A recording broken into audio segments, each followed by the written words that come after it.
फिलिस्तीन और इजराइल वाली लगभग डील साइन हो चुकी है। अब उसके क्या न्यूआंसेस हैं, फ्लॉज हैं, आगे कैसे वो चलेगी, इसमें कोई साजिश तो नहीं है, ये सारी चीज़ें जैसे जैसे स्टोरी डेवलप होगी हम और बहुत सारे लोग आपको बताएंगे। यूट्यूब पे आपने इसकी पूरी डिटेल्स देख ही ली होंगी, कैसे डील होगी, कितने दिन होगी, हम उसमें नहीं जाने वाले। हम जाने वाले हैं कि डोनाल्ड ट्रंप, जिनका कद इस पूरी डील से सबसे ज़्यादा बड़ा है। हालांकि बाइडन भी इस पे अपनी रोटी सेकने की बात कर रहे हैं, लेकिन वो सबको पता है कि बाइडन ने किस तरीके से लगातार हेल्प करी है।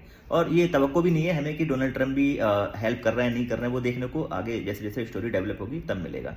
लेकिन मेरा जो कंसर्न है वो इस बात पे कि डोनाल्ड ट्रंप इतना ज़्यादा इस पीस को, इस शांति को लाने के पीछे पड़े क्यों हैं। इसकी एक वजह तो इनडायरेक्टली लगी रही है कि भाई जो अब्राहम अकॉर्ड था पहले, जो सऊदी अरब के और इसराइल के बीच में डोनाल्ड ट्रंप ने शुरू किया था, क्योंकि वो चाहते थे मिडिल ईस्ट में शांति रहे। तो एक तो वो वजह है कि उसमें आगे कोई डेवलपमेंट तो नहीं हुए, बल्कि और वो कई स्टेप पीछे चला गया। तो डोनाल्ड ट्रंप चाहते हैं कि वो जब हम आए तो उस पर काम करें। दूसरा ये कि बाय डिफ़ॉल्ट डोनाल्ड ट्रंप तो वैसे पेशे से बिजनेसमैन है, तो पहले से एक बिजनेसमैन होने की वजह से उनके दिमाग में वो सारी चीज़ें चलती हैं। जब 2016 से 20 के समय पे डोनाल्ड ट्रंप प्रेसिडेंट थे अमेरिका के, उस समय भी इन्होंने कोशिश करी थी कि दुनिया भर में जो अलग अलग जगह पर वार जोन खुले हुए हैं उन्हें बंद किया जाए। इसीलिए अफगानिस्तान वाले मामले पे भी उन्होंने, जो दोहा में टॉक हुई थी अफगानियों से, उन्होंने करके और अपनी सेना बाहर निकालने के लिए पूरी जो डिस्कशन हुए थे वो करे थे। हालांकि वो बाइडन के समय पे निकली है सेना, लेकिन इसका क्रेडिट भी डोनाल्ड ट्रंप को ही जाता है।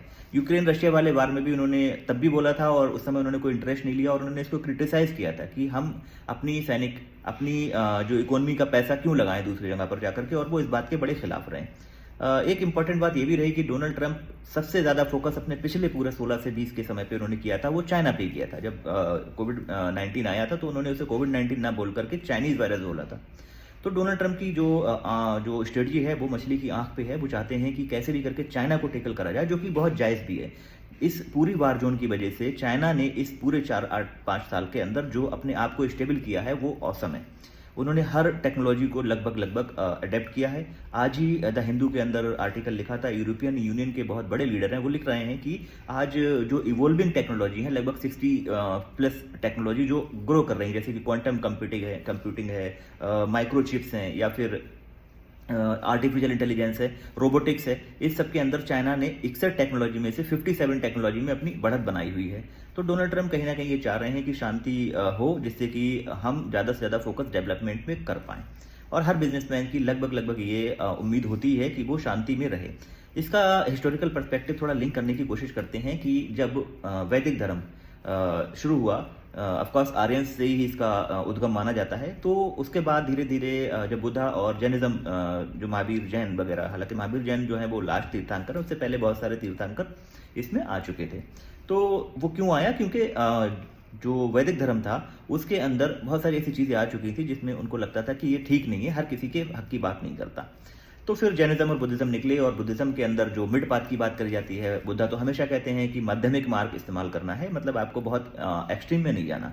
जबकि जैनिज्म की तरफ देखो तो जैनिज्म एक्सट्रीम फिनांस की बात करता है कि आपने अगर अहिंसा करनी है तो इस लेवल की करनी है कि आप मुंह पे मास्क बांध के रखेंगे, जिससे कि किसी जीव की भी हत्या ना हो, किसी कीड़े की भी हत्या ना हो। और इस वजह से फिर वो खेती किसानी भी जैनिज्म में कहीं ना कहीं जो बहुत एक्सट्रीम वाले हैं वो नहीं करना चाहते, और उसमें बैन है। क्योंकि आप खेती भी करोगे तो उसमें खाद डालोगे, उसमें पेस्टिसाइड डालोगे, कीड़े मरेंगे, और जुताई खुदाई करोगे तो वहाँ के जो लोग, जो कीड़े मकोड़े हैं वो खत्म हो जाएंगे। तो एक एक्सट्रीम पे जैनिज्म जाता है। लेकिन आप ज़्यादातर जो जैनिज्म को मानने वाले लोग देखोगे वो व्यापारी देखोगे, वो बड़े बड़े बिजनेसमैन देखोगे। तो इसके पीछे ये नहीं है कि वो जैनिज्म से मुतासर हुए इसलिए बिजनेसमैन बने, बल्कि वो बिजनेसमैन थे इसलिए जैनिज्म से मुतासर हुए। अब क्यों, मैं बताता हूँ। क्योंकि जहाँ पर भी शांति रहेगी, जहाँ पर भी लोग एक दूसरे से लड़ेंगे नहीं, बिजनेस वहीं ग्रो करेगा, वहीं डेवलप करेगा। और बिजनेसमैन के लिए इससे अच्छा कोई धर्म हो ही नहीं सकता, जो धर्म ही कहे कि भैया शांति रखो, बिल्कुल भी एक दूसरे से लड़ाई नहीं करनी। बल्कि जैनिज्म के अंदर तो उनकी फिलोसफी है, कोई भी रास्ता सही हो सकता है, आप किसी को ऐसा मत मानो कि उसका रास्ता खराब है, बस ये है आप अपने रास्ते को फॉलो करो, हो सकता आप सही रास्ते पे, हो सकता वो सही रास्ते पे हो। जबकि दूसरी तरफ आप देखोगे तो बुद्धिज्म मिड पाथ की बात करता है। तो वहाँ पर कौन लोग आएंगे, वहाँ पर वो लोग आएंगे जो खेती किसानी करते हैं, क्योंकि अगर वो जैनिज्म को फॉलो करेंगे, खेती किसानी पे पाबंदी लग जाएगी तो खाएंगे क्या, पिएंगे क्या। लेकिन बिजनेसमैन नहीं जाएगा वहाँ, क्योंकि बिजनेसमैन को तो ऐसा धर्म चाहिए जहाँ बिल्कुल एक्सट्रीम शांति की बात की गई हो। तो ये दो आइडियाज थे जो बिजनेसमैन को पसंद आएंगे, इसीलिए जैनिज्म में आप देखोगे बिजनेसमैन लोग ज़्यादा होंगे, बुद्धिज्म में बिजनेसमैन नहीं मिलेंगे आपको ज़्यादा। तो this was the whole idea behind the history जो हमने लिंक करने की कोशिश की है। आपको कैसा लगा, और डोनाल्ड ट्रंप का mindset with the context of historical perspective वो मैंने देने की कोशिश की है।